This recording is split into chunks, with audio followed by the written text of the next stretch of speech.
Kembali di 1 jam lebih dekat bersama Awaludin Jamin. Saya ingin membacakan jabatan beliau, yaitu pada tahun 66 hingga 68 sebagai Menteri Tenaga Kerja Republik Indonesia. Yang pertama, Pak. Yang pertama, pakai perburuan kan, yang pertama kerja saya. Nah, pada saat itu adakah perubahan yang mendasar dari perburuhan menjadi tenaga kerja? Tentu aja. Tugas saya utama adalah ya bahwa ketenaga kerja itu soal yang teknis, sukar sekali tapi maha penting. Soal perburuan itu penting juga sebenarnya. Tapi mutu sumbernya manusia tentang pengangguran, setengah pengangguran, skill, etos kerja itu tugas saya. Ya, nah itu saya membangun waktu itu, membangun misalnya pusat produktivitas nasional, saya bangun. Kemudian manusia Indonesia waktu itu masuk KAPI cuma demonstrasi. Saya dirikan namanya BUTSI, Badan Urusan Tenaga Kerja Sukarela. Itu supaya ada volunteers, guys bahasa Jermannya, semangat sukarela, bantu sukarela. Ya saya bangun itu dan sukses bantuan dana dari Amerika. Baik, Pak Awal, saya ingin mengundang seseorang yang pernah juga menjadi Menteri Tenaga Kerja di sebelah sana.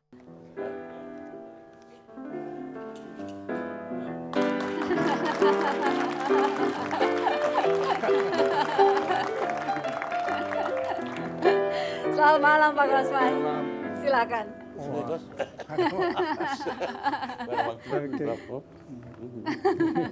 Silakan Pak Kosmas di sebelah sana. Oke.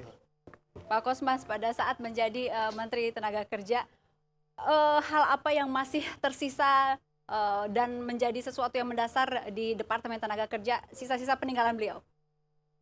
Saya kira banyak hal yang ditinggalkan oleh Pak Awaludin, sehingga bagi saya yang bertugas sebagai Menteri Tenaga Kerja melanjutkan. Salah satu pikiran yang menonjol dari Pak Awaludin adalah mencoba membedakan antara political labor union dengan trade union. Artinya beliau menekankan serikat buruh itu harus menjadi trade union. Artinya serikat buruh yang betul-betul memperhatikan nasib buruh, bukan menjadi political labor union. Artinya menjadi organisasi buruh yang lebih banyak menangani masalah politik. Ini dibedakan.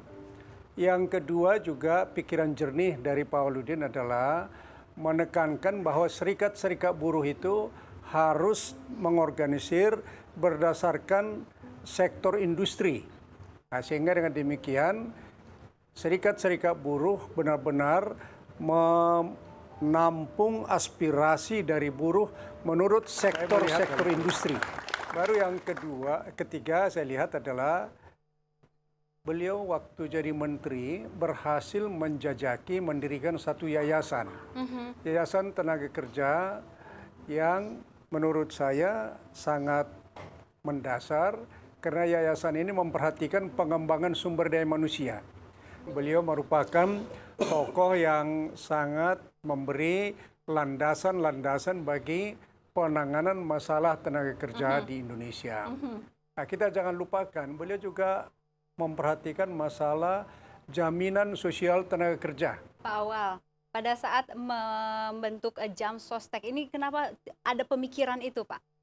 Untuk ke tenaga kerja harus ada jaminan. Di dunia ini begini, kita itu kan baru merdeka, ya. Dunia sudah berkembang hampir 100 tahun. Ada International Social Security Association berpusat di Jenewa. Sudah ada, tiap negara punya. Sampai sekarang kita belum beres loh. Artinya belum sempurna gitu. Kesejahteraan seorang pekerja, hanya upah dan gajinya. Itu penting. Saat itu sebelum ada Jam Sostek seperti apa, Pak? Ada, saya ngadakan kecil-kecilan di Departemen Tenaga Kerja. Terus kemudian itu kita pisahkan menjadi Perum Astek pertama kali. Berkembang sampai menjadi Jam Sostek. Pengalaman ini kemudian juga saya bawa ke ASEAN. Saya pemrakarsa dan pendiri dan ketua pertama dari ASEAN Social Security Association. Berkembang sekali seluruh ASEAN. Oke, Pak, pada saat Departemen Tenaga Kerja atau Bapak adalah Menteri Tenaga Kerja yang pertama. Sebelumnya adalah Menteri Perburuhan. Bapak tahu nggak perubahan nama ini kenapa? Apa buruh itu terkesan lebih sebenarnya kiri mungkin, Pak?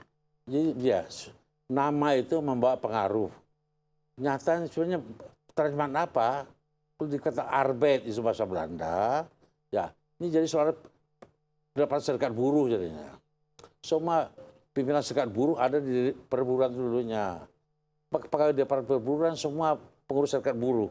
Dan dikata oleh Pak Kosmas adalah political union. Semua serikat buruh ada induknya, partai politiknya ada. Ini kan nggak benar. Itulah yang pelan-pelan kita rubah. Yang normal dan baik adalah namanya trade union atau industrial union.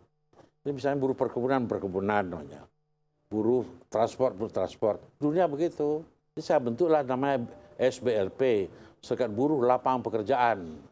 Itu trade unions. Jadi tapi dikoordinasikan jadi federasi. Jadi federasi FBSI pertama kali itu adalah bukannya unitary loh.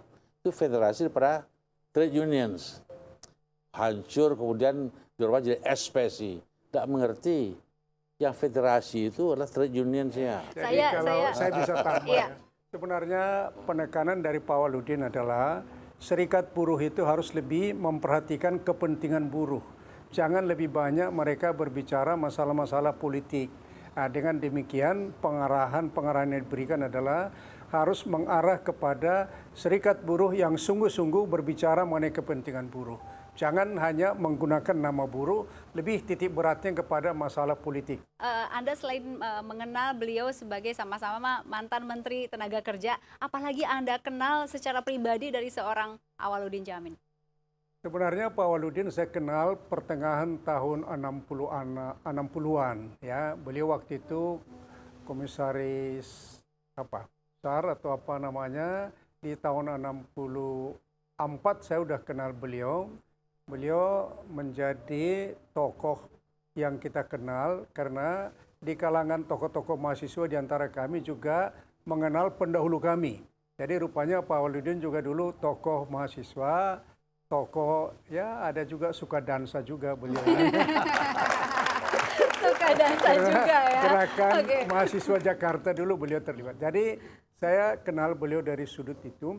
Kemudian di dalam perkembangan lebih lanjut, sebenarnya Pak Waludin mempunyai suatu watak kebangsaan yang menurut saya menjadi suri teladan kepada kita yang muda-muda. Wawasan kebangsaan dari Pak Waludin begitu mendalam di dalam setiap langkah dan setiap gerak beliau, warna itu terlihat. Karena itu kita sebagai orang muda pada saat itu sangat menghormati Pak Waludin sebagai orang yang serba bisa. Beliau ini kan bisa jadi rektor, beliau bisa jadi Kapolri, beliau bisa duta besar, beliau juga profesor. Jadi kita yang muda-muda merasa kok semua diborong Pak Waludin gitu. Terima kasih Pak Kosmas, kami masih akan kembali sesaat lagi.